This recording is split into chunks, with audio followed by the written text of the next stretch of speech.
President Zia Rahman খাল খনন কর্মসূচি ওনার জীবদ্দশা শুরু করেছিলেন। এটা ছিল একটা আন্দোলন, একটা বিপ্লব। আজকে তারেক রহমানের নেতৃত্বে আমরা নতুনভাবে নির্বাচনী প্রতিশ্রুতি অনুযায়ী এই কাজ শুরু করেছি।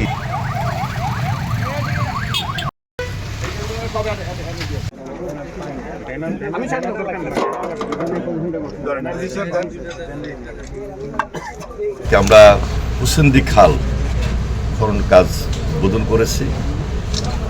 জনস্বার্থে খুব বেশি প্রয়োজন ছিল, যার কারণে আমাদের স্থানীয় সংসদ সদস্য জনাব কামরুজ্জামান রতন বিশেষভাবে ওনার অনুরোধ সহ আমরা জনস্বার্থে এই কাজটা আজকে শুরু করেছি।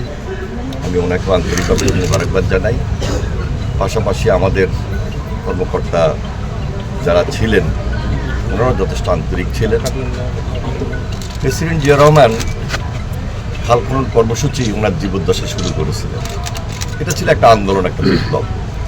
আজকে তারেক রহমানের নেতৃত্বে আমরা নতুনভাবে নির্বাচনী প্রতিশ্রুতি অনুযায়ী এই কাজ শুরু করেছি। ইতিমধ্যে মাননীয় প্রধানমন্ত্রী বাংলাদেশের প্রায় কয়েকটা জেলায় তিনি তার কাজ শুরু করেছেন এবং এট এ টাইম আমরা আমাদের স্থানীয় সংসদ সদস্য মন্ত্রী মহোদয় যারা রয়েছেন সারা বাংলাদেশে নতুন জাগরণ সৃষ্টি করেছি এই খাল খনন কর্মসূচির মাধ্যমে।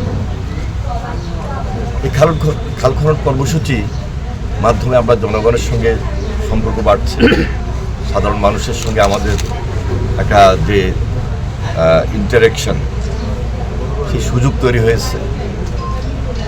খাল খনন কর্মসূচির মাধ্যমে কর্মসংস্থানের ব্যবস্থা রয়েছে, গ্রামীণ অর্থনীতি চাঙ্গা হচ্ছে, কৃষির উন্নয়ন হচ্ছে, পরিবেশগত উন্নয়ন হচ্ছে। সব কিছু মিলে ওই আন্দোলনটাকে নতুনভাবে আজকে এই দীর্ঘদিন পর আমরা হাতে নিয়েছি। দীর্ঘদিন অনেক বাধা বিপত্তি ছিল, অনেকে এই কাজ শুরু করেন নাই, ধরেন নাই, অনেক সরকার এসেছিল। এর মধ্যে অনেকগুলা খাল যেগুলা বড় নদীও ছিল সেগুলো খালের মতো হয়ে গেছে। অনেক জায়গায় প্রতিবন্ধকতা, শিল্প যে কলকারখানা গড়ে উঠেছে তার বর্জ্য এসে স্তূপ হয়েছে, দখল হয়েছে। তারপরে খালের মধ্যে ঘেরাও করে সেখানে মাছের চাষ হচ্ছে। যেহেতু বন্ধ ছিল, স্বাভাবিক কেউ কাজ করে নাই, কখনো ধরে নাই, এই জন্য অনেকে সুযোগ পেয়েছে, ওই সুযোগগুলো নিয়েছে। এখন আমরা যেহেতু এই নতুন জাগরণ সৃষ্টি করেছি তারেক রহমানের নেতৃত্বে, খাল খনন প্রক্রিয়া অব্যাহত রয়েছে। খালের গতিতে খনন শুরু হবে, খনন চলছে।